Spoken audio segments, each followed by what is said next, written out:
Good morning, everybody. As y'all are checking in, hope everybody's having a great start to your Wednesday. I'm going to turn my timer on. It's a great timer.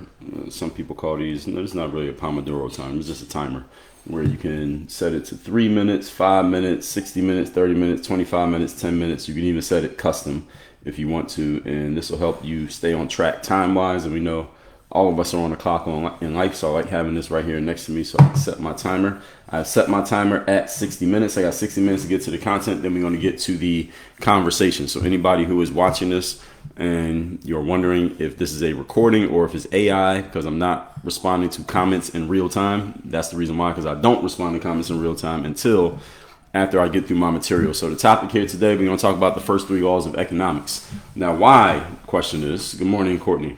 Why are we talking about the first 3 laws of economics? Because maybe you are not an economist or a finance person. Neither am I. I just play one on the internet.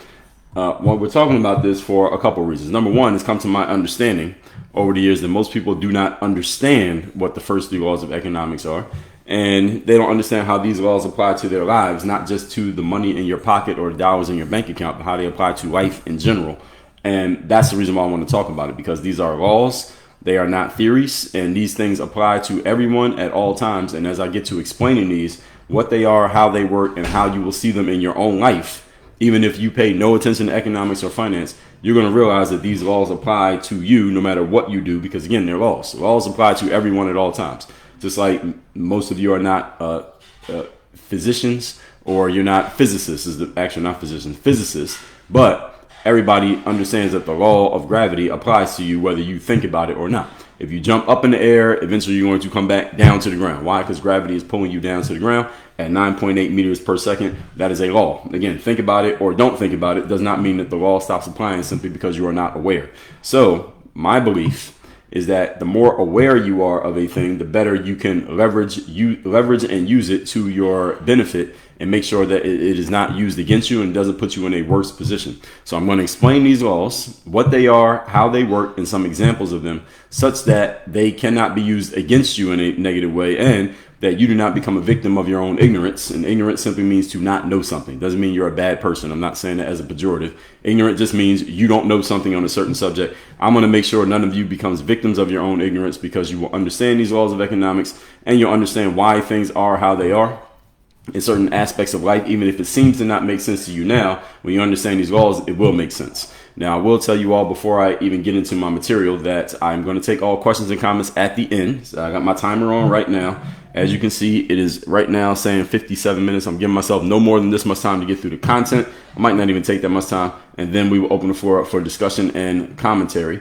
And by the way, if you are watching me on TikTok, make sure you click the link to subscribe to my YouTube channel and follow me on Instagram, because TikTok has already warned me that I'm one strike away from getting my account banned on TikTok. And that is not a joke. They told me that like 4 days ago. So just in case I get banned on TikTok, make sure you're subscribed to my YouTube, which I'm live on right now, and my Instagram, which I'm also live on right now. I'm live in 7 different places: YouTube, Rumble, X, LinkedIn, Facebook, Instagram, and TikTok. So just all of you are watching me on just one of those, but I'm on a bunch of them at the same time. So introducing myself, for those who don't know me, my name is Baldwin. Many know me as Dre all day. I'm a former 9-year professional athlete, author of 40 books, done 4 TEDx talks. I own this company called Work on Your Game. What we do here is we help service-based professionals, often people who have licenses, to scale their businesses up, systematize and scale their businesses up from the 6-figure level to the 7-figure level. And that's people in finance space, medical space, coaches, consultants, salespeople. Well, those are the kind of people that we help in their businesses. You can learn more about that by going to workonyourgameuniversity.com. So all that out the way, let's get into what we need to talk about here today, because as I already told you, this is about understanding how the universe works, how people work, and how all of this has a whole lot to do with your decisions and your subsequent behaviors based on the decisions that you make. So on that note, again, I've appointed myself to set everyone straight on these laws and help you understand how and why they work, how they apply, even if and when money is not the subject. Point number 1. Again, we're talking the first 3 laws of economics that everyone needs to understand, no matter how old you are, no matter what you do for a living. Number one law of economics is supply and demand. That is the number 1 law of economics, supply and demand. Now, what does that mean? All of you have heard of supply and demand. It means that anytime, let me get back. I'll come back to that in a second. the definition of supply and demand, if you were to just look this up in economic talk, it says prices are determined by the relationship between supply, i.e. how much of a good or service is available, and demand, i.e. how much people actually want that good or service. So for example, if the new iPhone comes out and is in high demand, but Apple produces only a limited quantity of the phone, then the price will rise due to scarcity. All right, this one is pretty simple. Again, all of you have heard of supply and demand.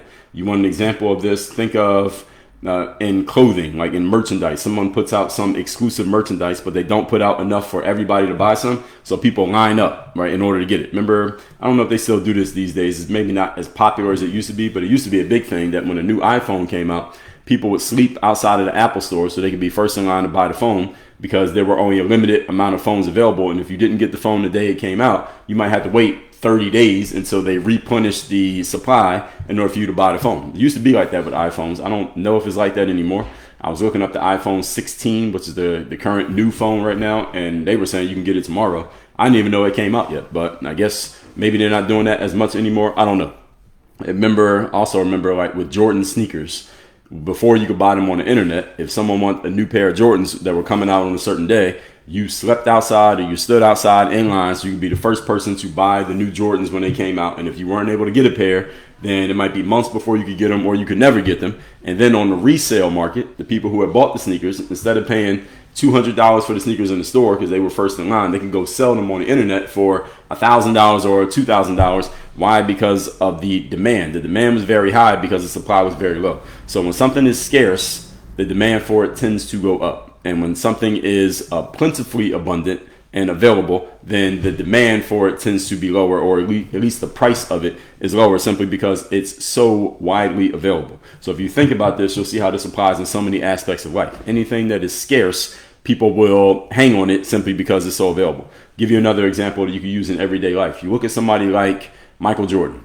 Michael Jordan, everybody knows who he is. And he hasn't played basketball for roughly 20 plus years, almost 25 years since he's been in the active basketball player conversation. And Michael Jordan doesn't do a lot of press, doesn't do a lot of interviews, he doesn't do much media. So if Michael Jordan was to do something like appear on somebody's podcast or do an interview, it would get a whole lot of attention, not just because it's Michael Jordan, of course, because of Michael Jordan, but because of how rarely he speaks in public.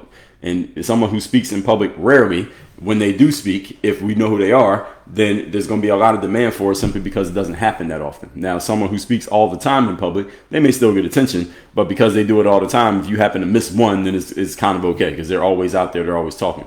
For example, Donald Trump, it looks like almost every other day he's taking questions from the press, which is something that his predecessor rarely did. But because he's doing it all the time, you may miss one or two, and it's okay because he's doing it all the time. He's always talking. So you may not look at it as a big deal because it happens so frequently. So this is how supply and demand works. And if you look at, as I said, any example you can think of in your life, they even do this online now. That when I remember a friend of mine, this is probably maybe about 12, 13 years ago, we were on vacation and he was trying to buy a pair of Jordans, but now they were doing it online. So he had it all queued up on the computer, the website to buy the Jordans. He had the Jordans in his shopping cart and he had his credit card information already loaded in on the page. All he had to do was click the button that says buy, and he would have bought the Jordans. And he had to get them at, I don't know what time the Jordans came out, 8 in the morning or 12 midnight, whatever it was.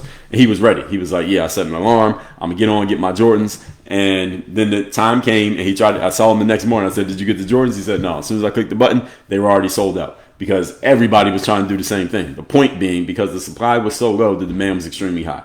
That's how the supply and demand curve works. So what does this all mean? It means that as long as there is a demand for anything, there will be someone or something who or that will supply to fulfill that demand. Simple as that. I remember a couple of years ago, I was talking to a female friend of mine, and she was lamenting or somewhat complaining to me, Dre, I don't like that there are all these Instagram ass models. That's the phrase that she used. There's Instagram ass models showing off their bodies to get attention. And as a female, she's talking, but she didn't like the fact that there are women doing this. And I'm bringing that up to tell you that the reason why Instagram ass models exist and the reason why the P-word industry exists, the reason why these things exist is because there are customers, there are buyers for these things.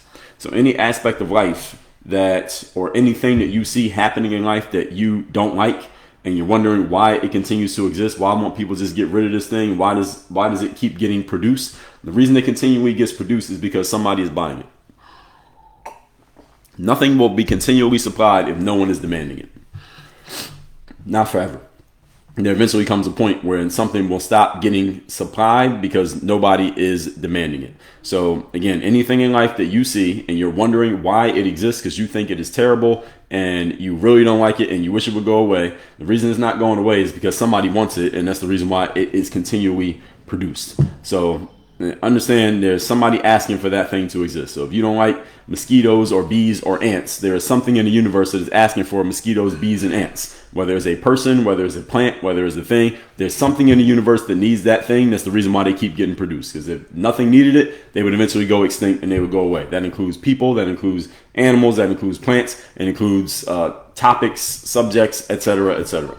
I remember, again, I was telling you, I already told you the Instagram ass model thing. If everybody stopped paying attention to that stuff, then it would cease to exist. Simple as that. If no one was paying attention to the P word, P-O-R-N, if no one paid attention to it and nobody was buying it and nobody was clicking on the links, there would be the industry would not exist. It would cease to exist. It would completely go away. If no one was paying money for access to OnlyFans, there would be no OnlyFans. There would be nobody showing themselves off to get attention in that way. Why? Because if there is no demand, there shall be no supply. This is a law of economics. So what does this have to do with any of you? I just explained this to you. Anytime there's a demand for something, somebody's going to fulfill that demand with a supply. And it does not have to be a good thing. It just has to be something that people want.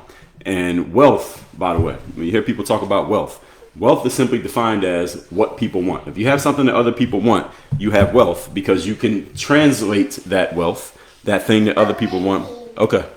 You can translate into something that you want. So for example, a lot of people think wealth means, a lot of people think wealth means money. Wealth does not mean money. Wealth exists on a higher plane than money. Wealth is up here, money is down here. Wealth means you have something that people want, and it doesn't have to necessarily be money. All of you think about this right now. Are there things in your life that you want that are not money? The answer for every human being is, of course, yes. There are things that you want that are not money. Everybody needs food, clothing, shelter. None of those is money, but we all need them. We all need food to eat. We all need clothes on our back, and we all need a place to lay our heads at night. Everybody needs these things. These are necessities of life. None of them are money. You use money to get access to them. And if you have food, clothing, shelter, i.e. you sell food, you sell clothes, or you sell homes, then guess what? People will give you money in order to get access to it. All right, that's a form of supply and demand. And if you happen to be supplying something that you know for a fact a certain market needs, and a market just means people who are willing to give money to get something. If you know a certain market needs a thing and you supply it, then you're going to make money just by simple logic.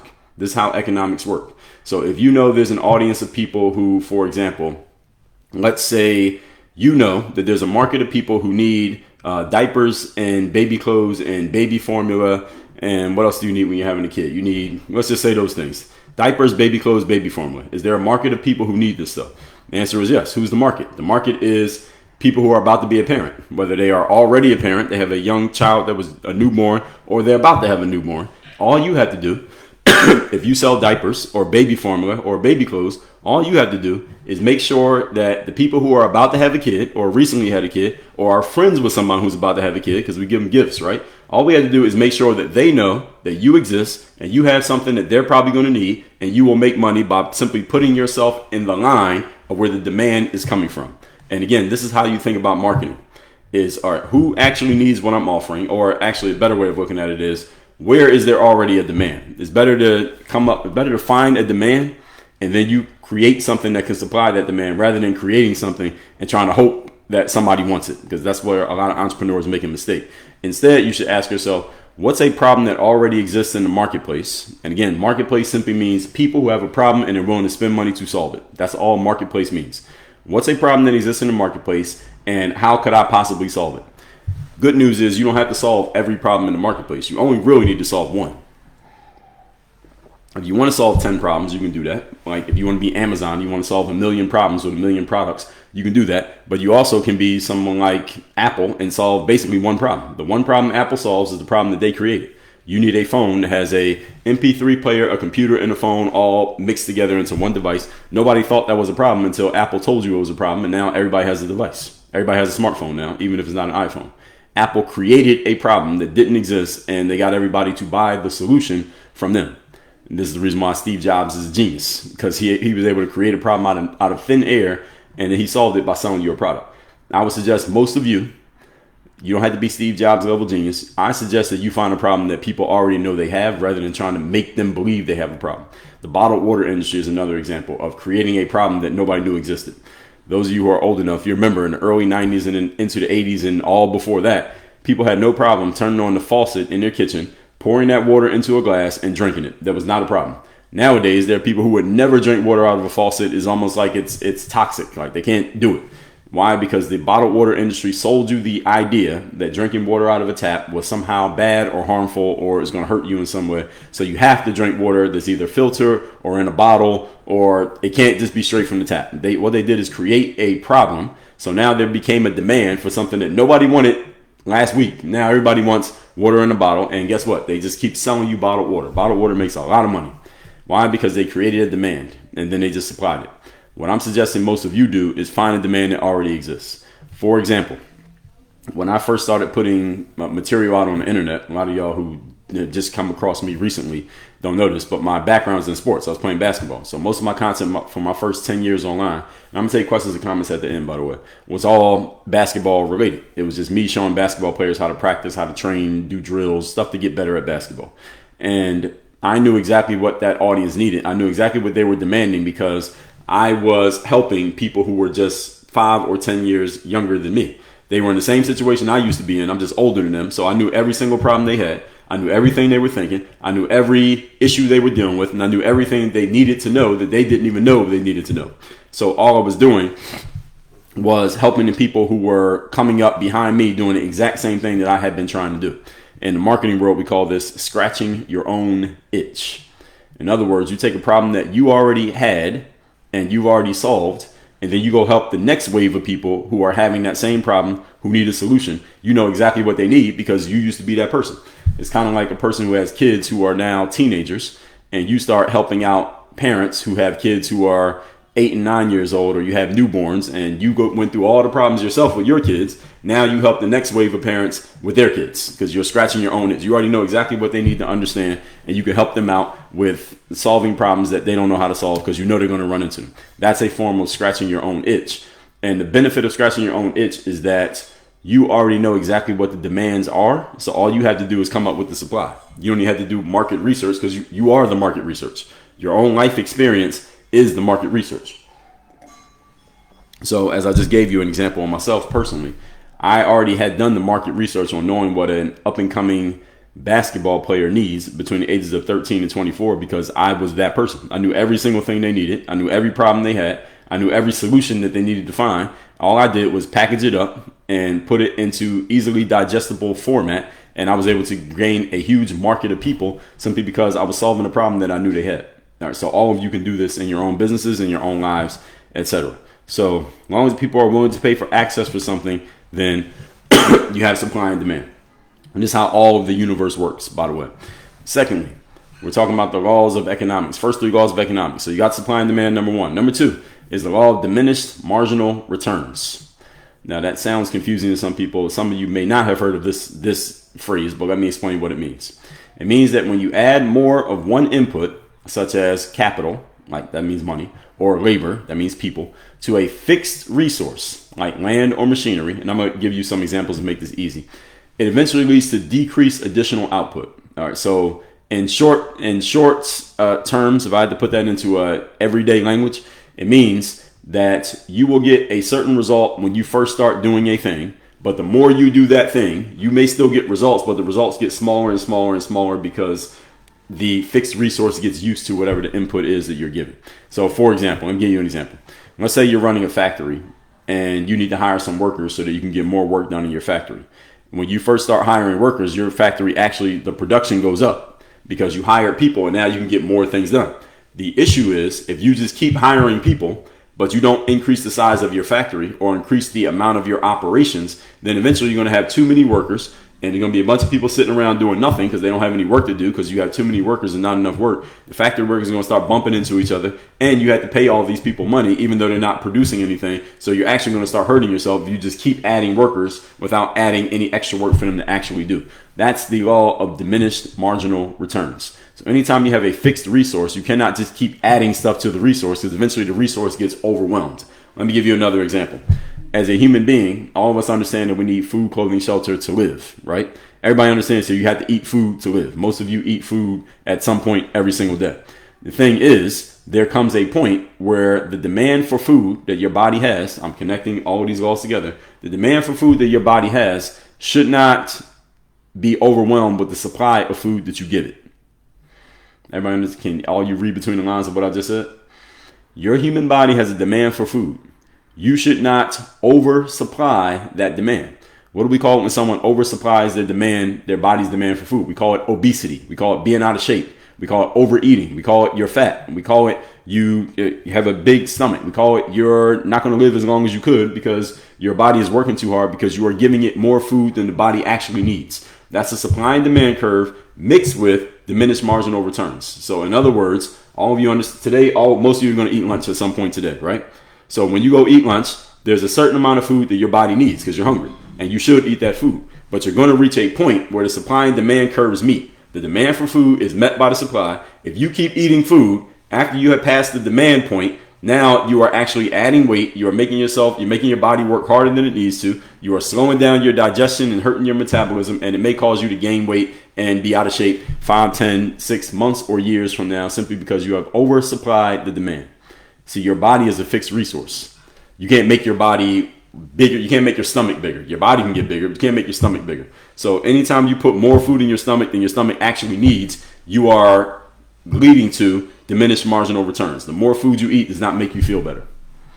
Food makes you feel good when you're hungry, but then when you're not hungry anymore, you need to stop eating. You need to push away from the table, put the fork down, and stop eating.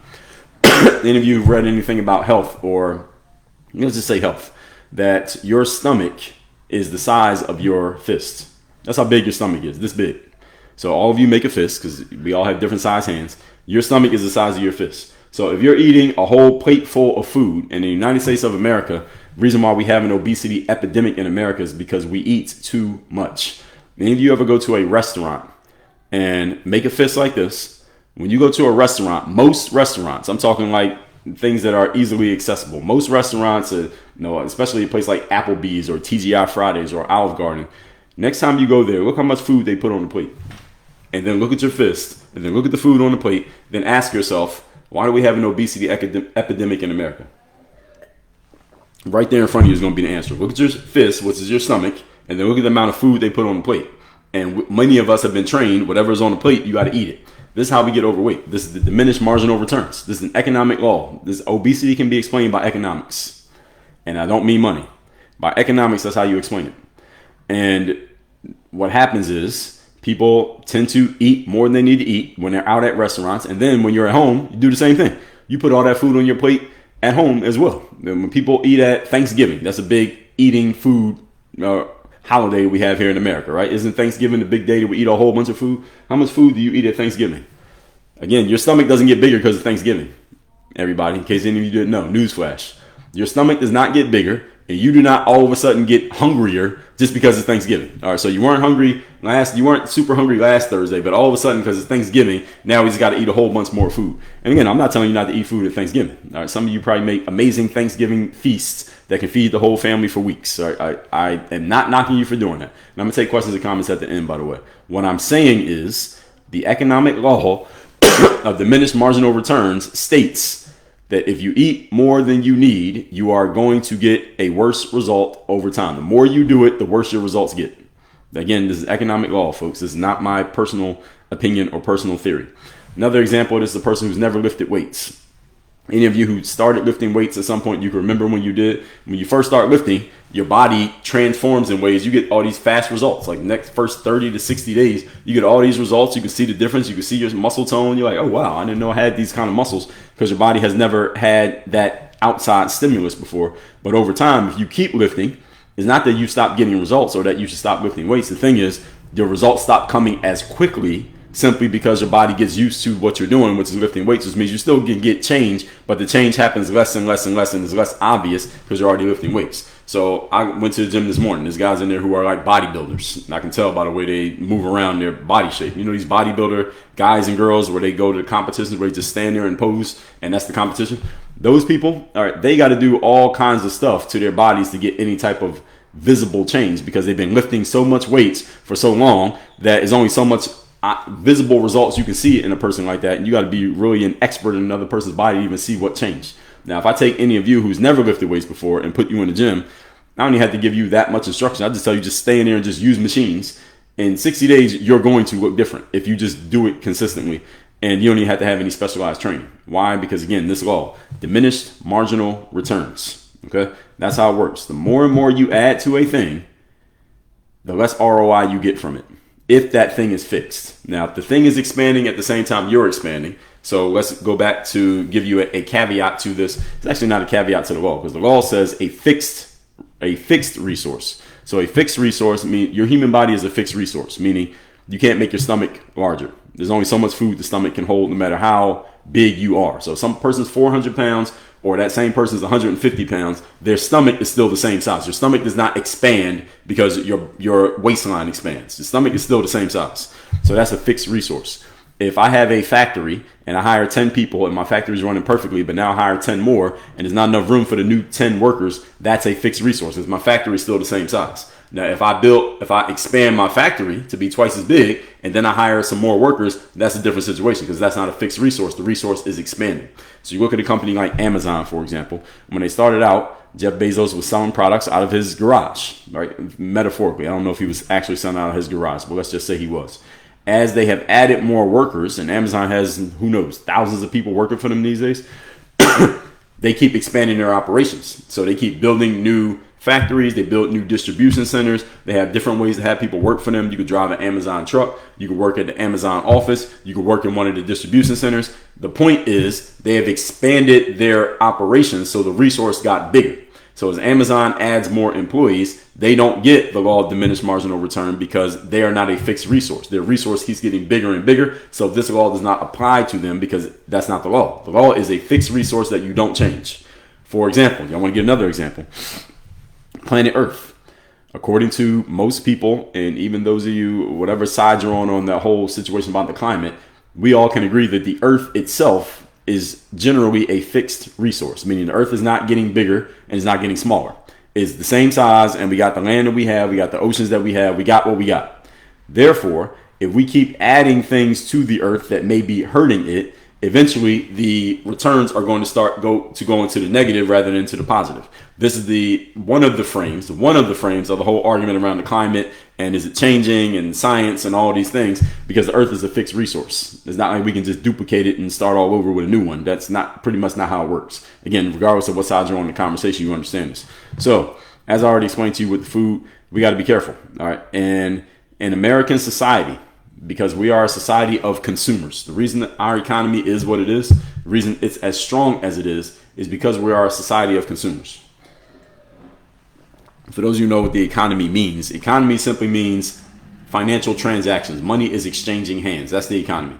When the economy is really strong, that means everybody who has money is using it. They're spending money and you're making money. And when people feel positive about what's going on in the world and in the economy, then people just spend money. If you feel good about your future prospects of making money, you don't feel nervous about spending money. You'll spend money in the present because you believe you're going to make money in the future. That's how we have a strong economy. And when people feel really positive, we have a really strong economy because everybody's just throwing money out and getting money back, putting money out, getting money back. That's what we want. That's a thriving economy. I buy stuff, you buy stuff from me, I buy stuff from you, everybody's good. Now, when people feel nervous or pessimistic about the future, and it's not that they stop having money, it's just that they hold on to their money.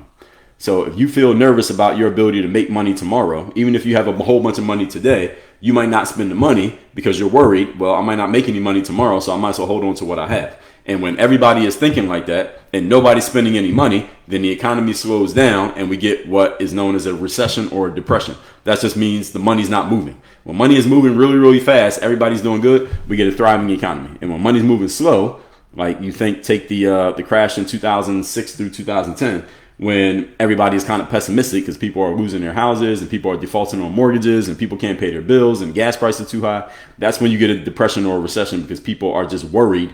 Hey, I don't know if I should spend anything because I don't know if I'm make the same money tomorrow that I'm making right now. But if everybody's positive, then the money keeps getting spent. And we are a society of consumers. I'm bringing all that up to help you understand that there comes a point that consume eventually does not produce the same ROI for you that it was before.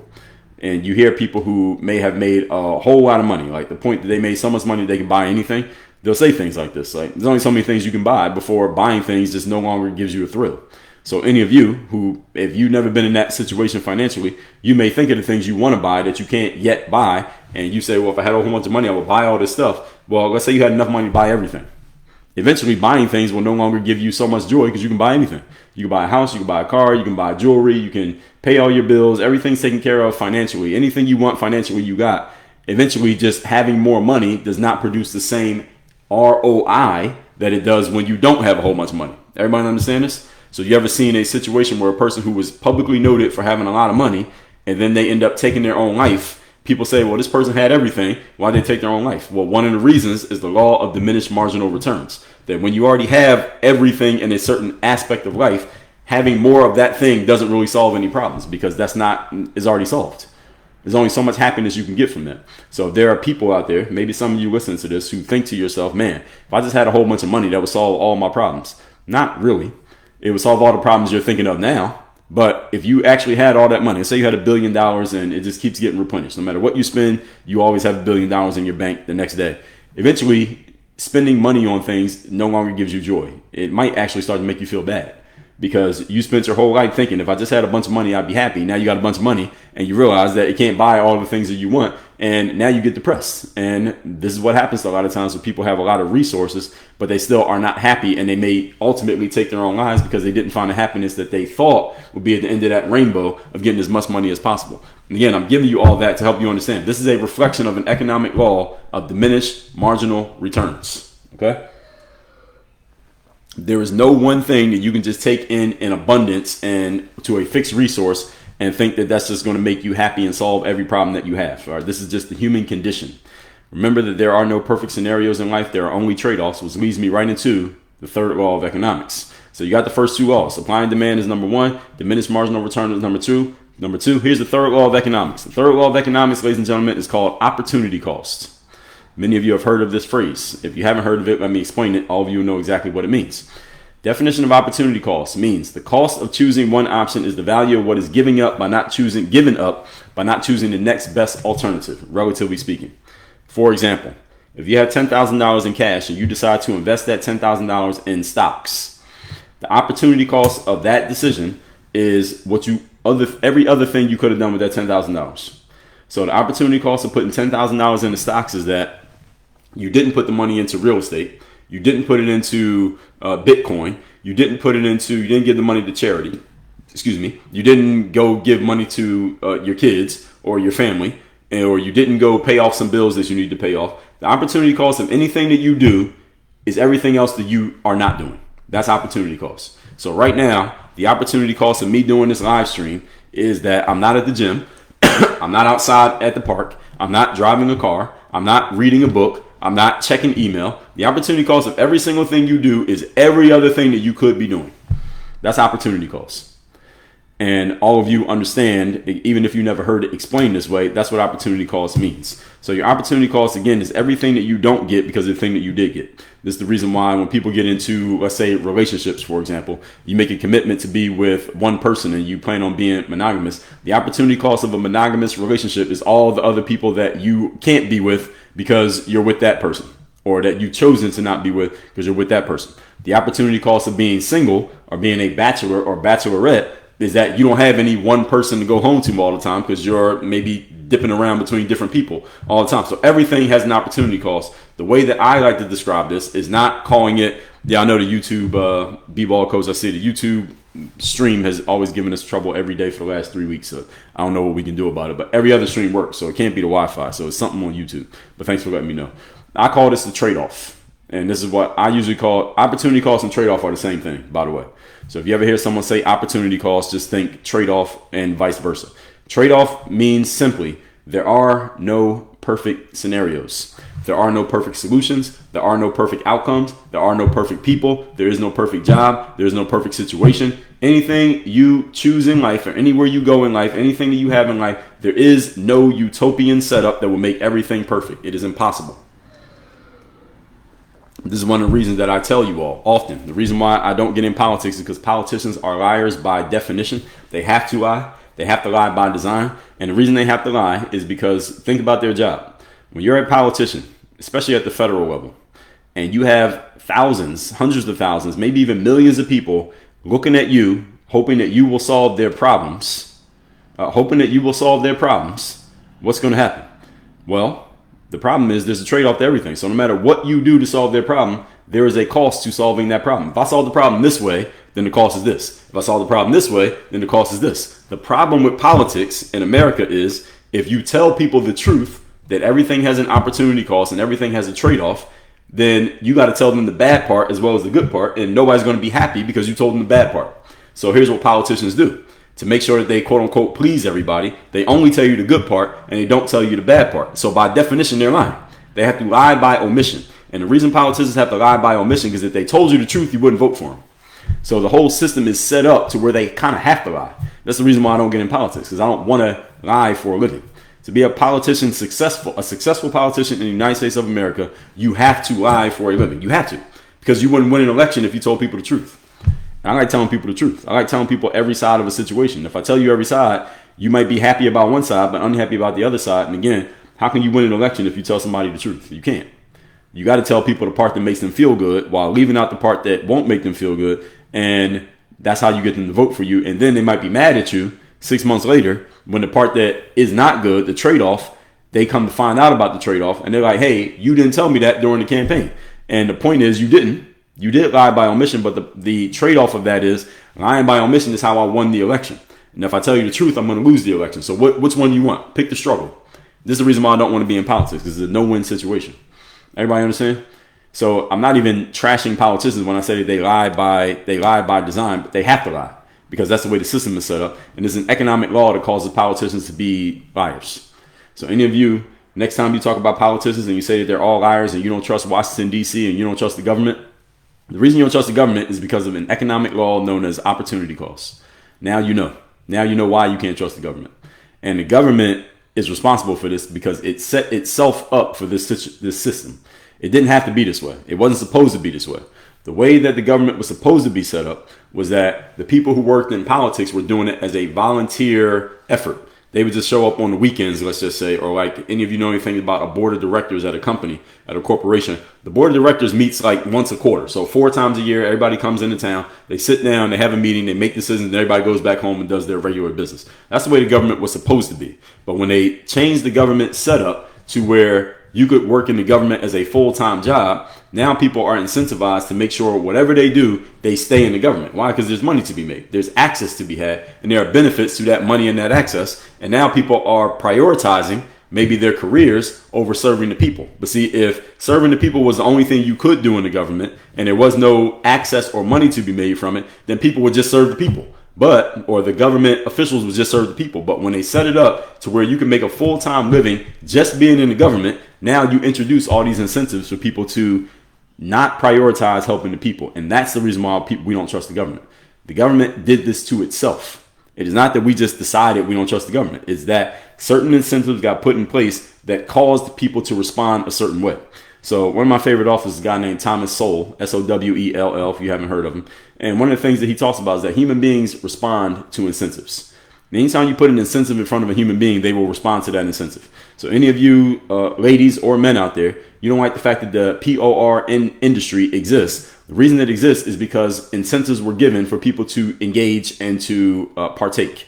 If you don't like Instagram ass models showing their bodies off on social media every day, the reason that it exists is because of the incentives that they get. A woman sees, hey, the incentive for me taking my clothes off and showing my body on every picture that I post is that I'm going to get a whole bunch of likes and engagement that I wouldn't get if I was fully clothed and just spoke my mind. All right, that doesn't get nearly as much attention as if I do this. So the incentive is what causes people to take certain actions. If you remove incentives, people will stop doing things. The reason junk food exists and people eat, drink soda and alcohol and eat candy is not necessarily because soda, alcohol, and candy help you feel good. They help you feel good in the short term, but they hurt you in the long term. The incentive is the short-term instant gratification is what causes people to drink the alcohol and drink the soda and eat the candy. We all logically understand that if you eat candy, it's probably going to hurt you more than it's going to help you. But it feels so good in the short term that I'm going to trade my long-term health for the short-term benefit. And here's the thing. I eat candy myself. I don't drink alcohol or soda, but some of you drink alcohol and soda knowing logically what I just explained. You know it's not good for you, but you do it anyway. Now, how do we solve that problem? The answer is you don't. I just told you there are no perfect scenarios. Because if there was a way to solve that to where it never happened, then there would be no soda, candy, or alcohol. It wouldn't exist. If there's a way to solve the problem. The reason why it exists is because humans are humans and humans are not perfect. There's no such thing as a perfect human being. Every human being on the planet has flaws. And we usually call these things I just described, we call them vices. A vice is like something that you know is not good for you, but you do it anyway, and it's because you're human. And there's no human that does not have a vice. All humans have a vice. Why? Because humans are not perfect. Humans were created in the image of God, but they are not God, which means none of us is perfect. So you can't have a perfect world because you got a whole bunch of imperfections, i.e. people running around running things. So the world will never be perfect. So when a politician lies to you, i.e. talks to you, and tells you that they will solve the problems, all you got to do is vote for them. They are lying by omission because they're not telling you what it's going to cost to solve that problem. They're telling you what they're going to do, but they're not telling you what it's going to cost to do it. And by not telling you, they're lying to you. And again, I'm not even mad at the politicians because they have no choice. If you get into a career as a politician, you have to do this. Otherwise, you won't have a career. If I got into politics, I would not have a career in politics because as soon as I start telling the truth, my career would effectively be over. So I would have a cup of coffee, as they say, in politics, but I wouldn't be around for a long time. So all that being said, the reason why this needs to be understood is that human beings are often aimlessly searching for a perfect scenario in life. There is not one. Remember the 80-20 principle. Are you familiar with the 80-20 principle? If you're not, also known as Pareto's principle, it says the following. 80% of the results come from 20% of the inputs. 20% of the inputs are producing 80% of the results. And 80% of your inputs are producing only 20% of the results. In other words, as a general rule, most of the stuff that you do on a daily basis is producing very little return. There's only a handful of things that each one of us does every single day that's really producing most of the result. So in other words, those of you who spend all day grinding and working hard and you work the whole day and you make sure you don't waste a second, most of the stuff you're doing ain't doing anything. Maybe it feels good to do, but you ain't really doing anything with those things. Most of your ROI is coming from a handful of activities. Now, what you should do is figure out what those handful of activities are and then figure out a way to spend most of your day just doing that stuff. It's very difficult for human beings to do this because we get emotionally connected to a whole bunch of activities that don't do anything, but it feels good to do them. This is why I tell people all the time, especially people I coach, do not search for ways to be more productive, quote unquote. Any of you looking for ways to increase your productivity, don't do that. What you need to look for are ways to increase your effectiveness. There's a difference between being productive and being effective. I could be productive by spending 3 hours a day in the gym. I could produce a whole lot of sore muscles and sweat, and I could say, hey, I spent 3 hours working out. And I could post it on Instagram, and people will like it because I'm allegedly showing off my discipline by spending 3 hours a day in the gym. But if I look at what I'm actually doing and what produces the results that I want, is maybe about 25 minutes of my workout that produces all the ROI, 80-20 rule. So I could cut out the other 2.5 hours of my workout and just work out for 25 minutes a day and get pretty much the same result. Now, why would I not do that if I logically understand it? I wouldn't do it because I get emotionally attached to my habit of spending 3 hours in the gym. And maybe I've made that part of my identity is that I work out for 3 hours a day because that proves that I'm a hard worker. And it's very hard for me to detach from that identity, even though logically it makes perfect sense for me to only spend 25 minutes in the gym. Now, I'm using that as a metaphor, really, as an example here. I want all of you to listen to what I just said and ask yourself, where are you applying this in your own life? Where are you doing things that you are habitually connected to doing, but doing that thing is not really doing anything for you, yet you keep doing it anyway? This is the 80-20 principle. And again, this is just human nature. So don't feel bad once you discover what it is. All of you have these things. Nobody is immune to this. Everybody has these things that you basically time wasters that you spend time on, and it's productive, but it's not effective. There's a difference. Productive means you did something. Effective means you did something that matters. And matters is relative to where you're trying to go. Most people are generally productive, but are you effective? That's a different thing. I remember I was doing some business with the NBA. This is after I was playing. And they hired me to speak to some of the teams, a bunch of the teams, as a matter of fact, about career transition. What will you do after basketball to get yourself ready for the next wave of your life? Because at this point, that's what I was doing. I was in the next wave of my life after basketball. And I remember I was talking to, one time I was at the hotel with a couple of people from the league. They actually worked in the office in New York in the NBA. They were like corporate people. And they would be at all the events. So it would be me, one other person who was like an outside consultant. I spoke about the career thing. It was another woman. She would speak about like dealing with females and who are your people and life outside of basketball. Just who are you without a basketball in your hands? So just talk to players about that. I would talk about my thing, and then it'd be two people who worked at the league. They would be there at the meeting, and they would give like league news and stuff that the players need to understand. And I remember I was talking at the hotel. We were eating dinner with a couple of the people from the league, and this guy, one of them was this white guy. He was like, tomorrow when we get to the office, the girl was saying she worked at the office. She was like, well, I'm gonna get all this work done tomorrow. And the white guy said to her, don't do all your work tomorrow, because if you do all your work tomorrow, then you won't have anything to pretend to be doing the next day. And that's what I mean. In the corporate world, this happens all the time. People got to pretend to be doing work because you don't want to go, you're doing nothing, because then somebody's going to say, why aren't you doing something? Do something. And you might be doing a whole bunch of nothing that means nothing, but you do it so you look like you're being productive when you're not actually being effective. And I'm sure that happens in a lot of people's jobs. So luckily, I don't work in corporate, but any of you who works in that space, you probably know what I'm talking about. So most you're going to get out of any circumstance, ladies and gentlemen, is 80%. Most you're going to get out of any person is 80% of what you want. Now, I'm just giving you that as a general rule. The most you're going to get is 80%. If you are married, the most you're going to get from your partner is 80% of what would be perfection.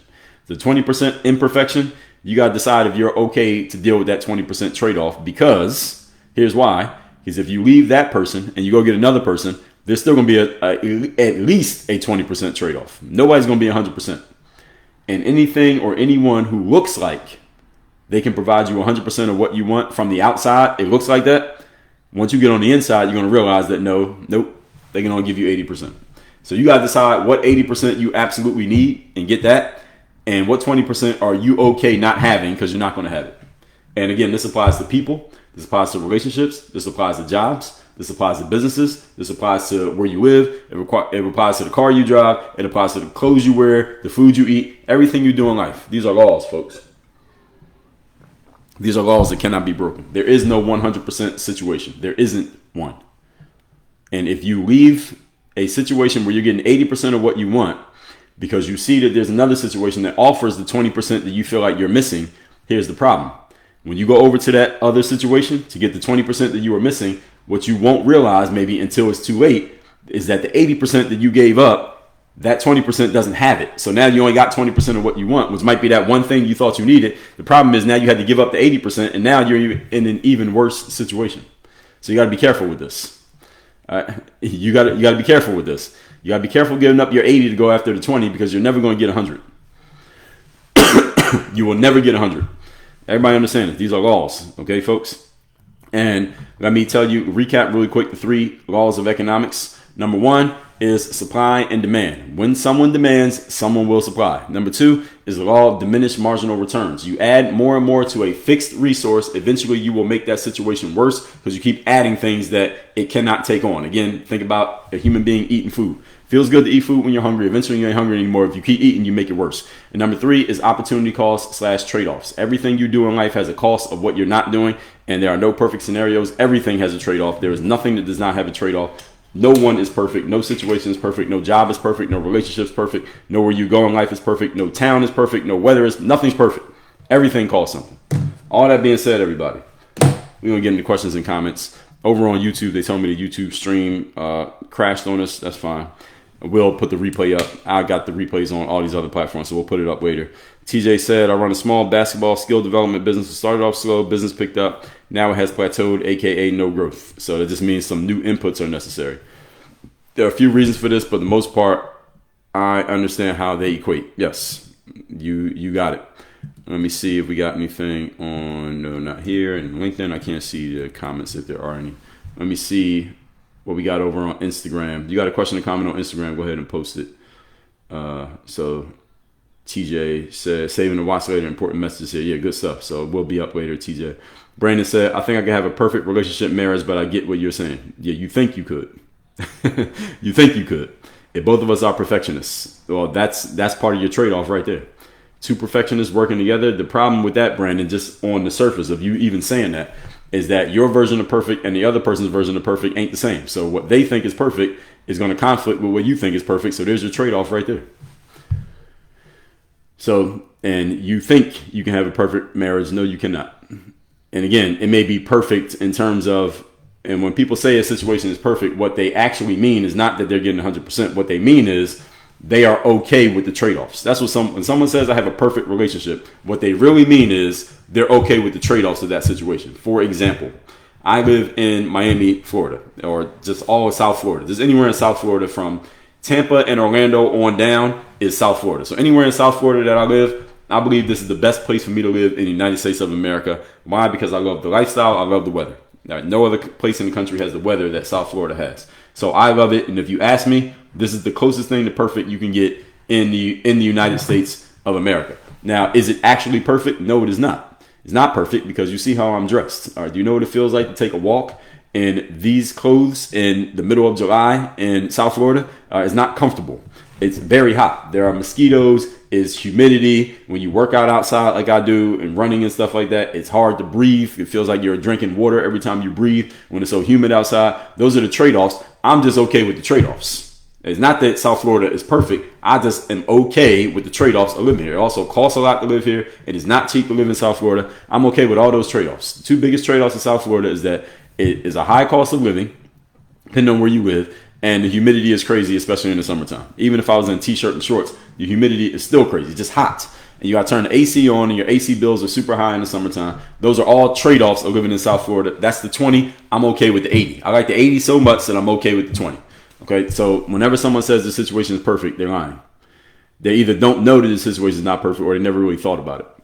Brandon said, like, we both try really hard to be our best. Yeah, Brandon, that sounds good in a greeting card. Now, wait until you get into a relationship. You'll find out real quick. It ain't what you think it is.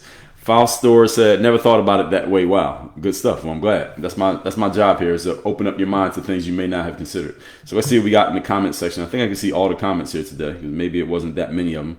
Courtney with the #1 gifted badge. Congrats, Courtney. If you got a question or comment on TikTok, go ahead and post it. Nikki, good morning. So see, this is the reason why I don't often talk about these evergreen topics, because it doesn't draw as much attention. So if I wanted to get a bunch of people on here, then I'll talk about Donald Trump and there'll be 5 times as many people watching this live. But if I talk about an evergreen topic, then there's a smaller audience. This is just generally how it works. Bob over on YouTube said, people can be more effective by focusing on a few key principles that maximize productivity, impact, personal fulfillment, know exactly what you want to achieve and why. That's correct. Prioritize ruthlessly. Yes, so you mentioned the 80-20 rule. Exactly. So, Bob, you understand. So, let me see. Traditional all day, #2 gifted badge. Congrats. Heatmeister said, why would we need the law if the laws already exist? I think the law it goes deeper. I don't know the details of that law, but I believe the law goes a little bit deeper than the law that already exists. And it's also, of course, it's, what's the word that I would use? Not performative, but it's a way of kind of commemorating, making sure that everybody knows, that the government knows about what happened to that young lady. So that's part of it as well. Carla, Indiana, good morning to you. Good to see you. Marsha said, join through the invite I shared. All right, Marsha, I didn't know I shared an invite, but glad you found here one way or another. Burned by God said, this guy just yaps. Well, I do yap, but I think I'm giving value at the same time. Traditional all day said, that's right, nobody bought water. Right. And yeah, we used to drink straight out the hose. I remember that back in the day. You had the hose out in the yard, and you would just put the hose up to your mouth and just drink the water. But now people look at that like it's, who knows, like they can't possibly drink that. Dr. Black Sauce says, Flint, Michigan, yes, but they're an exception to the rule. That's the point. Courtney said, depends on location. There's hard water with tons of fluoride here. It's so gross, LOL. Well, that's the point, Courtney. Now you can think of that. But back I don't know how old you are, Courtney, but in 1990, you weren't talking about, nobody was talking about hard water and fluoride. We were just drinking water. Now, you want some water? There's a sink over there. There's a glass, and get you some water. That's what it was. There was no conversation about hard water and fluoride. That's what we talk about now because we have the information. and also depends on if you accept and believe the information. And the bottled water industry got a whole bunch of people to believe that drinking water out of the tap was some terrible thing that you could never do ever again. And now there are people out there who will never drink water out of the tap, no matter who it is. They won't drink water out the tap. They have to have a bottle of water, and a bottle of water costs money. So this is a beautiful idea by whoever came up with it, because now they got people spending money on water when water was generally quote unquote free because it just came out of the tap. I mean, it's not really free. Somebody has to pay the bill, but you get what I mean. Traditional said the demand is now changing the public school systems. That's correct. That's why supply and demand. Mike said, what are the books on your shelf? These are my books. So I've written 40 books as of today. Technically, I got a new book coming out, but the sales funnel is not ready yet, so I can't announce that. So technically, it's still 40 books, but it's going to be 41 soon. Sales funnel hasn't come out. The book is already printed, but we had a funnel ready, so I can. When I tell you the book, then I got to tell you where to go get it. So I can't do that yet because the link's not ready. Mike said, let's talk about books behind you. Well, I just told you. Judged by One said, wow, this makes sense. Of course it does. Of course it makes sense. Bob said, Keystone Habits. How does your work serve others? Purpose-driven people. That's correct. JT Coin Reigns, thank you for the super chat over there on YouTube. So hopefully YouTube stream works fully so I don't have to upload a different version of it today, but we'll see. Mike said, what is your education level? I have a 4-year college degree. I'm never going back to school again. Judged by One, good morning. Low Man says, skipping McDonald's for a yogurt. Well, it depends on what's in that yogurt, Low Man. Where are you getting the yogurt from? That might be just as junky as the McDonald's, actually. Bruce Grant, you call BS on what? What I get wrong? Joe Byron said, I don't believe it's the amount of food that causes obesity, it's the quality of food in America. Well, it's both. It's the quality and the amount. And usually in America, Joe, thank you for that gift, whoever just posted that. It's actually a combination of both. It's junky food and eating too much of it. That's actually a problem in America. So the example I gave you was going to Applebee's or TGI Fridays or Olive Garden. And newsflash to any of you, the food at all of those places is all garbage. So if you eat at any of those places, it doesn't even matter how much you eat. That's junk. And you're eating too much of it. As soon as you eat one bite, you're eating too much. And a lot of food in America, especially if it's cheap, is usually garbage. Maddie said, great explanation on overeating. I'm going to pay attention to my fish from now on. Thanks. You're welcome. Traditional said, reason why so many chickens are produced, too many wing restaurants. Well, traditional is not too many wing restaurants. It's too many people buying wings. The only reason there's a wing restaurant is because people buy wings. If nobody bought wings, there would not be a wing restaurant. The reason wings get sold is because people want them. If nobody wanted wings, there would not be any wing restaurants. Traditional say you don't need to eat every day. Technically, that's correct. You don't. You can go about, I believe it was 30 to 70 days without food, but you can't go 3 days without water. Carla, I appreciate it. Thank you. But see, I don't always do evergreen topics like this because it doesn't draw as much attention. So if I wanted to get as much attention as possible, I'll talk about current events.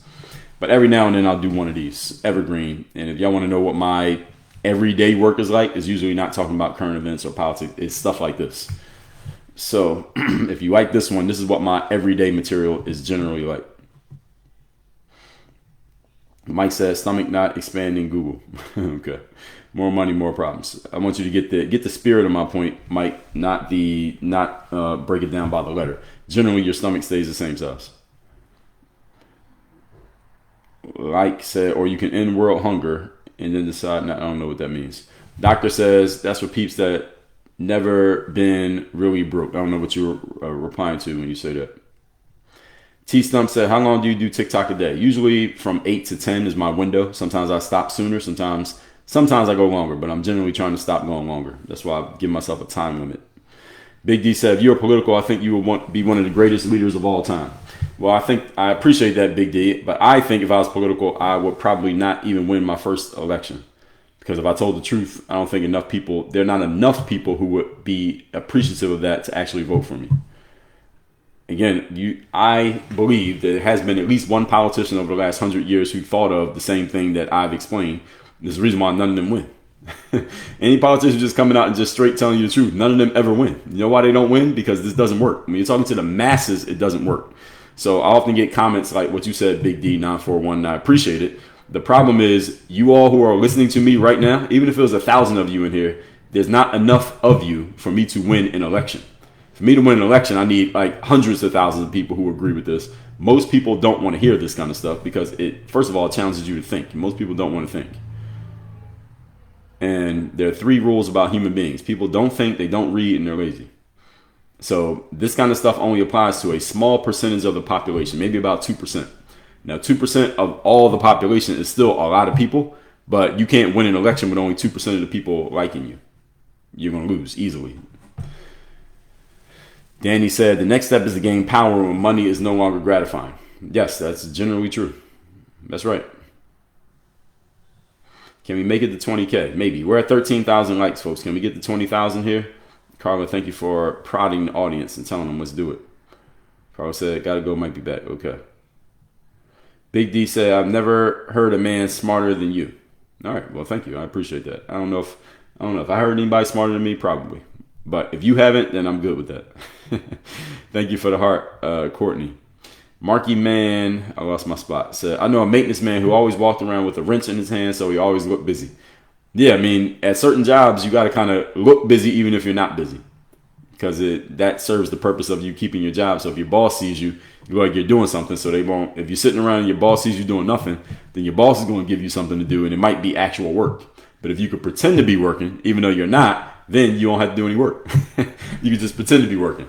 That's the reason why I don't work in traditional jobs, because I don't want to have to pretend to be working. I don't like the feeling. But those of you who have to do that, or you choose to do it, I understand you. Regina said, number 3 sounds like politics today. A lot of people went for the 20%. Well, Regina, politics today has always been number 3. Politics yesterday, the day before that, and 30 years ago, and 50 years ago, it's always been like that. That's how politics works. Again, that's why I explained it. It's the reason why I'm not in politics, because if people accepted this and generally people liked the concept, then I'd be the president of the United States maybe right now. I would have beat Obama if this actually applied to most people. This doesn't apply to most people. That's why there's a small percentage of people who can accept this. Everybody will understand it. Not everybody will accept it. That's the difference. And you got to remember your opponent, whoever you're running against, all they got to do is use the sensationalism and tell you that they're going to solve all your problems and not tell you the trade-off. And how are you going to beat that? You can't beat that, because the people who get told, I'm going to solve all your problems, all you got to do is follow me, well, they're going to get a lot of enthusiasm. Why? Because think about what you told them. Just think about this.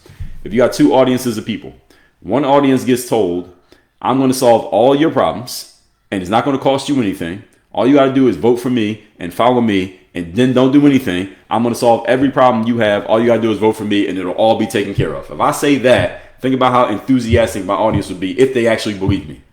And this is how politics works, by the way. So this is what Kamala did. This is what Trump did. Trump does the same thing. Obama did it. Biden did it. Hillary did it. They all do it. So they just tell you all the positive stuff they're going to do for you, and they don't tell you what it's going to cost to do it. And then if I come up, I'm next up to give my speech. And I say, hey, I'm going to do the same things that they said they're going to do. Let me tell you what it's going to cost for me to do it. For me to do this, we got to do that. For this to happen, this has to happen. When this happens, it's going to cost you this. And I went down the line, just told them everything is going to cost them to get what they want. And some people in the audience are going to say, okay, well, at least he's honest. I appreciate the fact that he's telling the truth. I appreciate the fact that he broke it down. The problem is my audience is not going to be nearly as enthusiastic about me as my opponent's audience was enthusiastic about them. And if you want to win an election, any of you knows anything about elections, especially at the presidential elections, the main thing that makes the difference between winners and losers is often voter turnout. Who actually shows up to vote? If people are not excited about the candidate, they just won't vote. Even though they like the candidate, they don't like you enough to actually go out of their way and actually go to the polling place and stand in line and vote for you. You got to get people excited to vote. If people are excited about you, they vote. The reason why Trump won in 2016 is he got a whole bunch of people excited and they came out and voted when they could have stayed at home. And in 2020, a lot of people actually, who knows what happened in 2020? That's an anomaly. Let's not even use that one. In 2024, there are a bunch of people who liked Kamala and they wanted Trump to not win, but they weren't excited enough about Kamala to actually go vote. And that's the reason why Trump won. And to get people excited enough to actually go out of their way and do something, even if it's for free, like voting, you got to get people excited. And you can't get people excited by telling them the truth. You get people excited by telling them a lie that sounds good. And that's the reason why I would not be in politics. The truth is not exciting. Lies are exciting. Best water was out of the hose, said Tim. Yeah, a couple people said that. Shout out to the people who drink the water out of the hose. Courtney said, I'm 33 and drank out of the hose as a kid and it tasted good. Yes, Courtney, is the exact same water that you won't drink today. There's nothing different about that water. The only thing that changed, Courtney, is your knowledge or at least what has been presented to everybody as knowledge about tap water. That's the only thing that's changed. The water is exactly the same. Ann said, I'd rather drink out of the tap than destroy our oceans. All right, well, there you go. You are an anomaly, Ann. Let's see. Do I think rates drop or stay the same? Rates of what? What are you talking about? O'Leary says, I agree with that. Drake. Did you call me Drake? My name's Dre. D-R-E, not Drake, the rapper. I agree with that, Dre, but people do like the truth nowadays. Well, O'Leary, how many people? Oh, then you corrected yourself there. How many people we talking, O'Leary? It's not enough for me to win an election. If I can be convinced by, I get people saying this almost every day when I'm doing these live. If I can be convinced by enough people that I can actually win an election talking like this, then I might get into politics. But I am not convinced. I am far from convinced. O'Leary said, I don't know, man. You could probably change the political game with your intellect. I don't know about that. I think there are a whole bunch of people who have similar understandings of what I explain here. Maybe they don't explain it the way that I do, but they understand it. Irma V, thank you for that light that you sent there. That was you. So I think there have been many people who got into politics or maybe are in right now. They understand everything that I've talked about here today. And they also understand that they can't say it out loud and keep their position in politics. That's the problem. The problem is not that I'm the only one in the world who knows this. Problem is, if I was to say this out loud as a politician, it would not work. It works because I'm here on TikTok and YouTube talking about it. It works here with y'all. It does not work in politics. This would get torn apart. Because again, and which political party am I going to represent? The Republicans or the Democrats? Y'all put in the comments, which one should I be, a Democrat or a Republican? Because if you're going to win an election in America, you got to pick a side. And as soon as I pick a side, let me tell you what happens. And while I'm waiting for y'all to answer, what side would I be on, Democrat or Republican? As soon as I pick one side, Democrat or Republican, first of all, everybody on the other side is going to attack me just because I'm on the other side. So if I choose Republican, I'm going to get attacked by all the Democrats. Just because. It doesn't even matter what I say. Just because they're going to attack me. If I choose Democrat, then the Republicans are going to attack me. Just because I'm on that side. And then anything I say, they're just going to pick it apart and dissect it and try to find fault with it and make it seem bad. And then my opponent is going to position themselves opposite of whatever I say, basically counterpunching me. And they're going to attack me on that. That's the way politics works in America. In the United States of America, that's how it works. Now, if the whole system got torn down and we built back up from zero, then I would get into politics because now we're starting from scratch. But getting into the current situation, there's no win for that. And also, by the way, if I choose to be a Democrat or a Republican, I gotta get some money because you don't run campaigns with your own money. You get donor money. And for me to get money from donors, guess what I got to do? I got to give them what they want. Thank you, Low Taper, for the GOAT gift. I got to give them what they want. So if my donors say, Dre, I want you to say this, but you can't say that. In exchange for you doing that thing, I'll put $500,000 into your campaign budget so you can win the election. Now, if I want that $500,000, guess what I got to do? I got to do what my donor asked me to do. And the donor says, Dre, I love your explanation about the laws of economics, but I'm going to need you to not mention law number 3 on the campaign trail if you want my $500,000. Now, I got an option here. Do I either tell the truth and not get his money and then lose my election because I don't have enough money to win, or do I accept his money and stay quiet on something that I know to be true? This is what you got to do when you get in politics. In case any of you didn't know, this is the trade-off of politics. So don't think that every politician you see out there is just a complete idiot who doesn't understand things. Some of them are actually very smart. And they're also smart enough to understand if I want to keep my position here, there are certain things that I know that I cannot say. That's the game of politics. And that's the reason why I wouldn't get in. Because again, there are things that I know that I like to say. And with the freedom that I have on these platforms, I can say these things. But you get into politics, there are other people who are funding your career. So you can't say things that they don't want you to say. So for example, a couple of weeks ago, the bald-headed guy who used to be a kickboxer, right? He came to the United States, him and his brother. You know who I'm talking about, that guy? AT. He came to the state of Florida, where I live. He came to Florida, and the governor of Florida, Ron DeSantis, made an announcement that didn't make any sense. He said, we're going to open an investigation into them. It doesn't make any sense. Why are you investigating them? Just because they're here? They're citizens of America. What are you investigating? There's nothing to investigate. I believe he was saying that as it was like a political theater thing he was doing. We're going to investigate these guys. Now, why would he say something like that? Because it didn't make any sense. And Ron DeSantis, up to this point, I've been a fan of his. I have been a supporter of his. And I liked his run as governor. I think he's governor for another year and a half. I've liked him, but that right there made no sense. It was the dumbest thing he's done since he's been governor.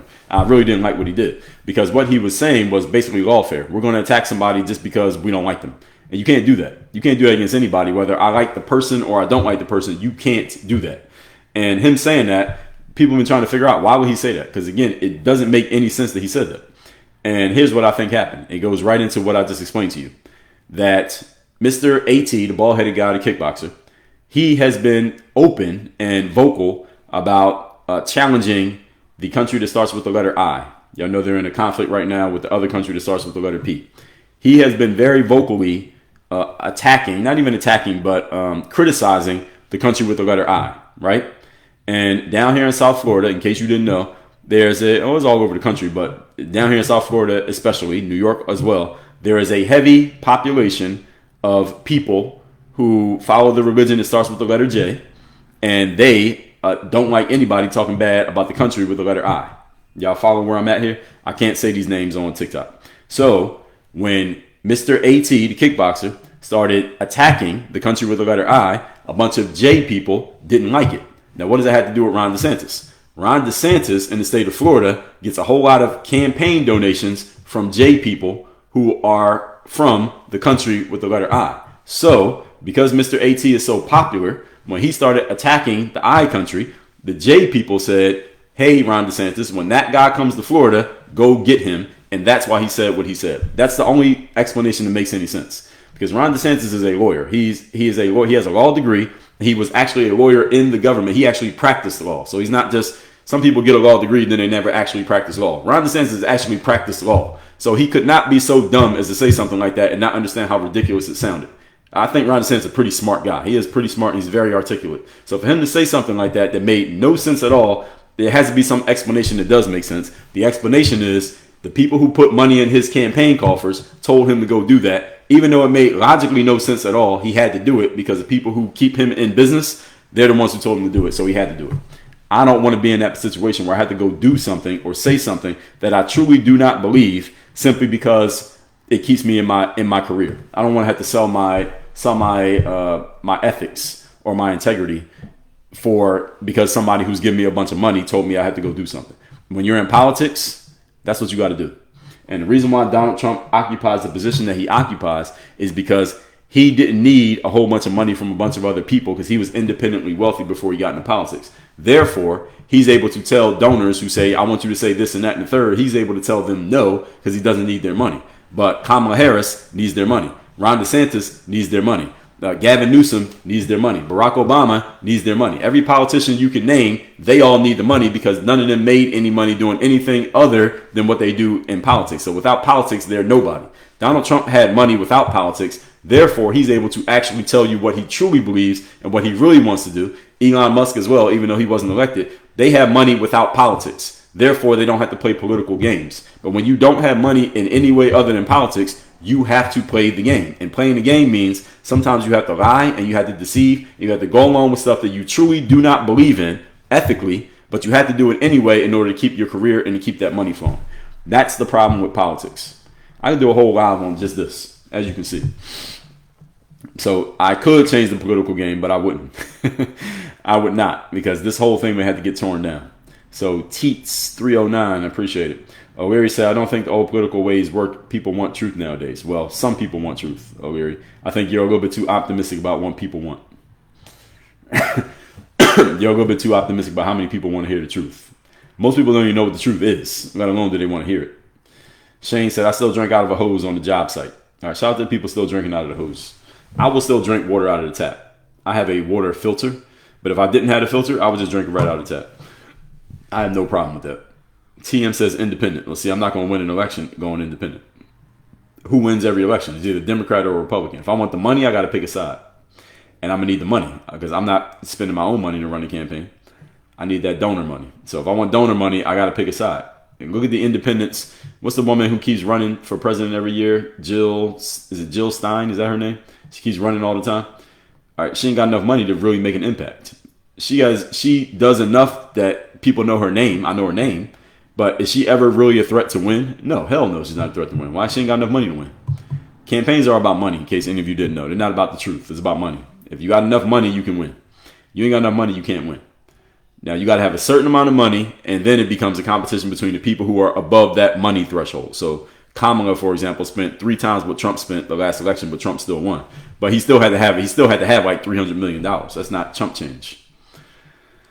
So a lot of people saying Republicans. Yeah, so if I'm a Republican, I got to take Republican money. Guess who else is a Republican? Ron DeSantis. And I just told you what he did. So what do you think they're gonna ask me to do? Same thing. You saw what Ron DeSantis did. He's a Republican. Daniel said, "You are too smart and grounded in reality to be a politician. I vote for you in a heartbeat." Well, I appreciate that, Daniel. The thing is, not enough of you for me to win. If there were 100 million of you, then I would run. But there's not 100 million of you, Daniel. There's probably maybe 1,000 of you. That's the problem. I can't win an election. Marky said, Ben Carson is not popular because he speaks the truth. All right, but there you go. Right there. Telling people the actual truth as you understand it and helping them understand it. Again, you're talking to about 2% of people. I want y'all to really understand this. You're talking to about 2% of the population when you talk the way that I'm talking. Most people do not want to hear this. Yes, the truth is deep and it requires thinking. Again, 3 truths about human beings. They don't think, they don't read, and they're lazy. I'm talking generally human beings. Most of you are not in that group, in the masses. But the masses of people, it's 330 million people in America, folks. Right now, there's 66 people watching this live on TikTok alone. So 66 out of 330 million. Do you understand? We're talking about fewer than 1% of people. So y'all don't be too optimistic about how many people think the way that many of you think. So Brandon over on, appreciate that, Faustor. Glad you got value out of it. Brandon said our maintenance man is lazy. We literally pace back and forth before he gets tools at the truck. Yeah, he trying to get rid of that time. Brandon said the way you speak would be Republican, if anything. Yeah, I guess so. 34 Oak Tree says, do I stream on Twitch? No, I don't. I'm streaming on 7 different platforms right now. YouTube, Rumble, X, Facebook, LinkedIn, Instagram, and TikTok. So I don't even have a Twitch account. But maybe I need to add them. We'll see. I need more devices. Let's see. O'Leary said, you're right, Dre. I've always been too honest my whole life and it's been a curse. Well, it depends on where you're being honest at, O'Leary. Being honest is a good thing depending on where you're working. Now, if you're in a highly politicized environment, yes, honesty will destroy your career. Now, if you want to be honest, what you need to do is go independent. If you're independent, you can be honest. Also, understanding though, even when you're independent, if you're honest, you're still going to turn people off. You got to find your audience. If you're going to be honest, you got to find an audience of people who want to hear it. I found an audience of people who want to hear this stuff. That's why it works. Free TikTok coins. Good morning. I know that's probably spam, but good morning. Margaret Bertrand, good to see you here. Good morning. Squirrel T, good morning. Margaret said, what are we talking about today? Well, what we did talk about, Margaret, was the 3 laws of economics, which are, quickly recapping, number 1 is supply and demand. Number 2 is diminishing marginal returns. And number 3 is opportunity cost, also known as trade-offs. There are no free lunches. That's something else that I should have said. Opportunity costs, trade-offs, no free lunch. All mean the same thing. All right, no free lunch. There's another issue with politicians. Politicians will tell you that they're going to give you all this stuff as if you don't have to do anything but vote for them, and all of a sudden you're going to get all these handouts. It doesn't work that way, ladies and gentlemen. There is no such thing as a free lunch.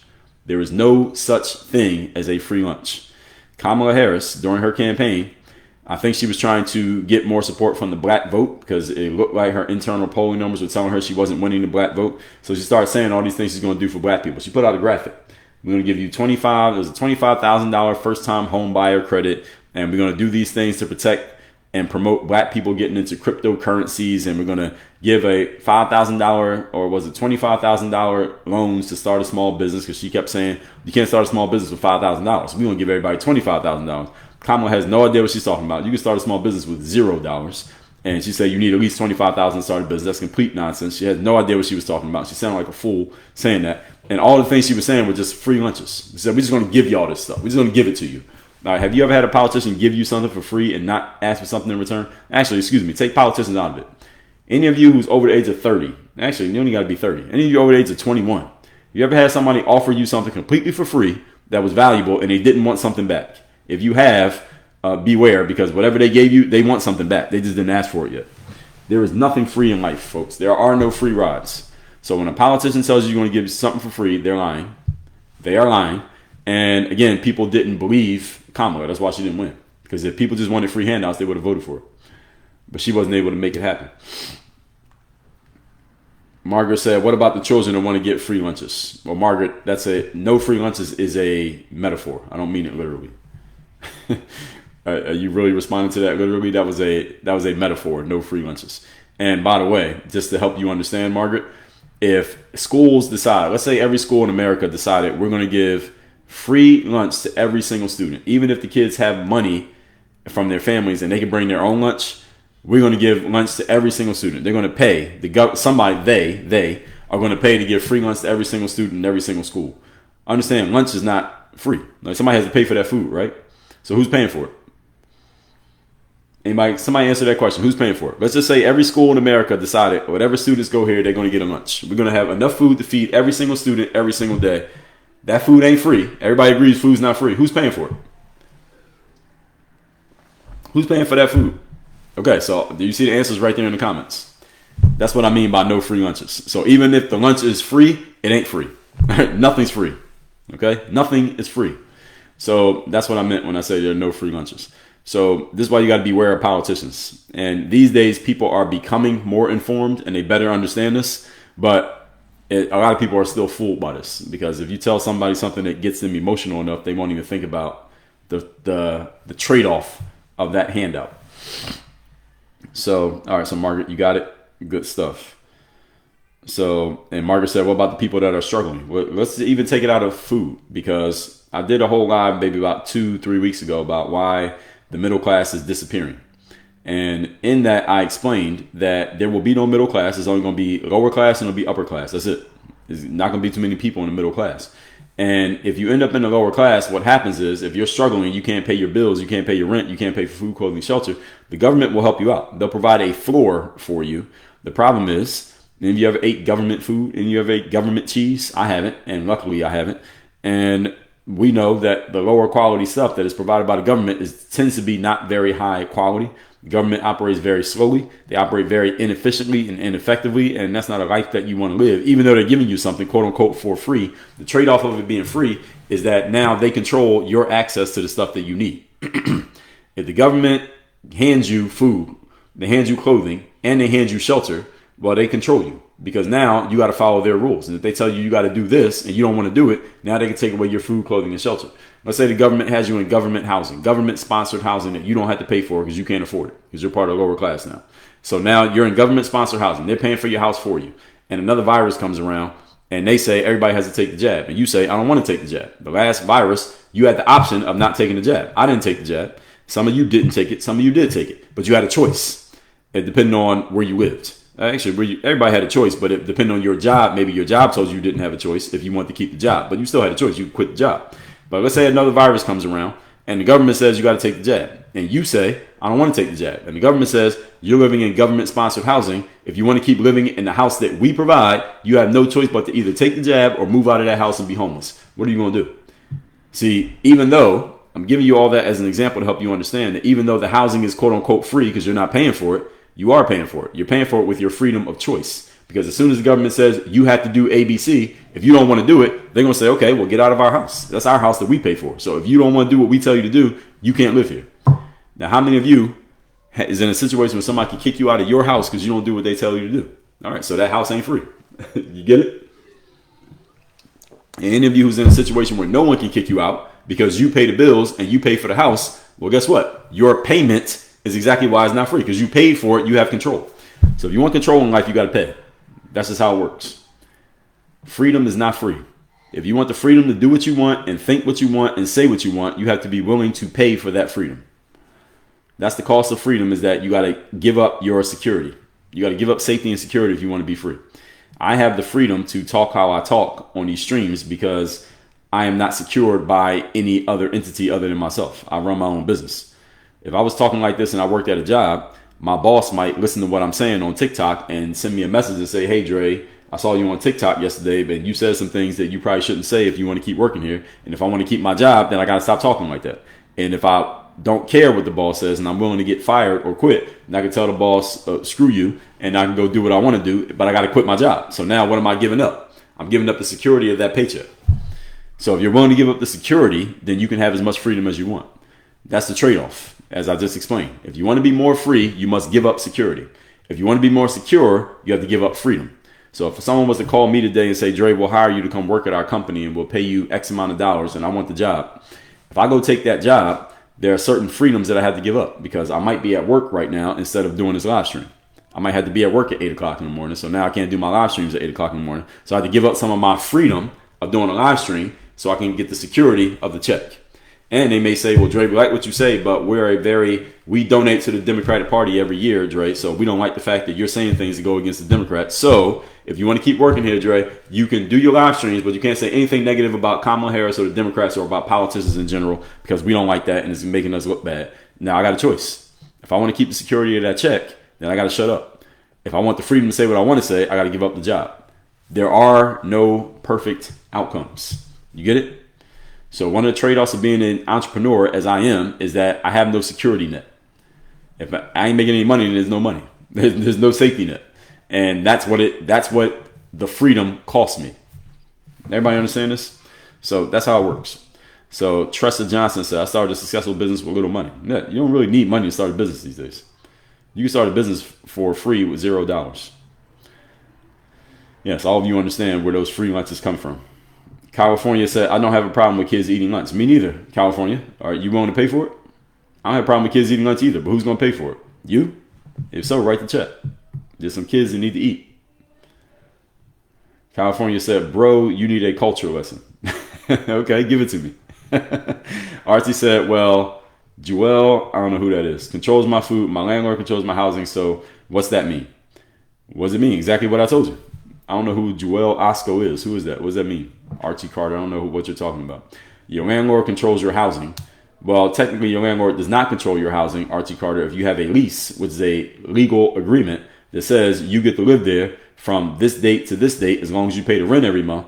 If you're paying the rent, then your landlord doesn't really control your housing. You have a legal right to live there for as long as the lease is, as long as you pay the rent.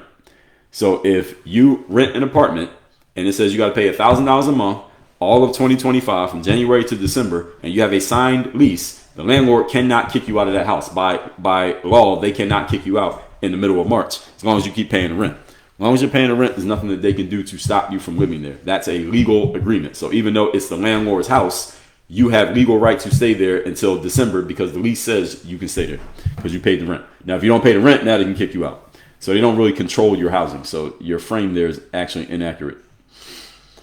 Margaret said, didn't take it. I'm going to be homeless. What do you mean? Archie said, you are subject to the market as a business owner. Yes, you are. Of course you are. Everybody is subject to the market. So if you work at a company, just because you get a paycheck doesn't mean you're not subject to the market. You heard of layoffs, people getting fired, companies closing. Everybody is subject to the market. That's why we have an open market society, a free market society, excuse me. Mornings, King Lions, I don't know if that's a compliment or an insult. If it's an insult, then I'm going to kick you out. All right, so everybody, I do these live streams Monday through Friday, 8 a.m. Eastern. If you like this one, come back tomorrow. Tomorrow we're going to talk about platforming. Platforming meaning, let me ask this question actually. Y'all can answer this question and then tomorrow I'll ask it again. But do you think everybody should be platformed? You know what, when the people use this term platform, I don't even like this term, but since everybody uses it, I'm going to use it tomorrow. Platforming means if you have a podcast, for example, and you bring somebody on your podcast who has some controversial ideas, do you think that's okay? Or somebody wants to question the narrative on a certain subject, is that okay? Are y'all okay with platforming or not okay with platforming? Do you think everyone should be platformed? Yes or no? So let's say someone has some ideas that you really disagree with on a certain subject that you have a strong opinion on. So let's say they want to come up, let's say you're religious and they want to come up and trash the religion that you practice. Or you have certain beliefs about history and they want to come up and tell you that your beliefs are completely wrong. I got a different view of history. Do you think it's okay for anyone with an opinion to have a platform to say what they want to say? Look at somebody like Kanye West. Kanye West been talking crazy on X for like a month straight. And some people are like, well, it's terrible what he's saying and this is repulsive and he shouldn't be saying it. I disagree. I think he should say whatever he wants to say. And if he's talking crazy, then people can see that he's crazy. Let him talk crazy. But if you block him, then it's going to make people curious as to what he has to say. And he has enough resources, I would guess, that he can still get his word out one way or another, even if he can't do it there. So what do y'all think about platforming? That's going to be the topic tomorrow, about platforming. Is it okay for everybody to be platformed? And the way that this became a topic was Joe Rogan. He's gotten a lot of pushback for quote unquote platforming people who are not popular, who are going against popular narratives. So during the virus, for example, he had several doctors on his show who were telling you, basically, essentially, they were saying, do not take the jab. And a lot of doctors were really strongly against those doctors. And those doctors got excommunicated out of their industry because they were saying, don't take the jab. Every doctor was saying, take the jab, right? And these doctors were saying, don't take it. Just last week, however, what happened was Joe Rogan had a guy on his show, and I'll explain all this again tomorrow, who has some different ideas about what happened in the country that starts with the letter G, and what a guy with the last name that starts with the letter H, that guy with the mustache, the H guy, who did the whole thing called the H to the J people. Y'all follow where I'm going here? That guy. Somebody put the names in the comments so that they know what I'm talking about.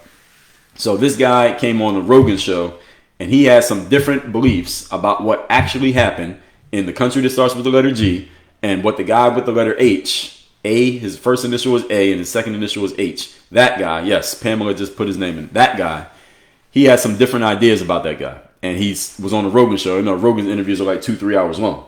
So he had that guy on the show.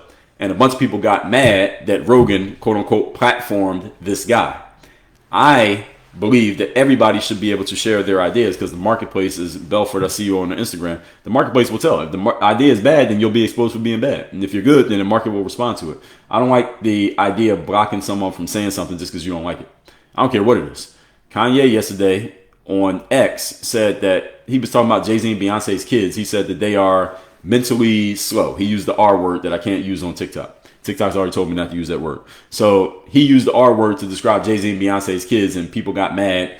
And I don't think people are mad that he said it. I think people are mad because he was talking about Jay-Z and Beyonce, and people tend to look at Jay-Z and Beyonce like they're kings and queens. I don't. I'm a fan of Jay-Z, and I like some of Beyonce stuff, but I don't look at them like, some people just look at them like they're untouchable. You can't say anything about them. I disagree. And some people are all mad about that. Like, Kanye shouldn't be able to talk because he said that. I strongly disagree. So tomorrow we're going to talk about platforming and how I feel about platforming in general. So that's the topic tomorrow. Again, usually I'm doing some type of social issue / current event when I do these lives. Every once in a while, I'll do something like this. Today was more of an evergreen topic. I could talk about this anytime. That's what we call this, evergreen. It's not about the news. It's just a subject that people should understand. I generally tend to like talking about social issues and current events because people tend to get more excited about them, and it draws more of an audience when I do these lives. But for those of you to understand, my full-time work is generally on evergreen material such as personal development, mindset, personal growth, business growth, entrepreneurship, business building, systematizing, strategizing, and scaling businesses. That's generally what I do for a living. So anybody wondering what do I do for a living? No, I'm not a lawyer. I am not a teacher. What's the other thing people ask me if I am? I'm not an economist. I am a business coach, business consultant, and I help people systematize, strategize, and scale the way they're running their businesses. That's my full-time job. And that topic, the stuff that I talk about generally, can apply any day of the week, anytime, to anyone.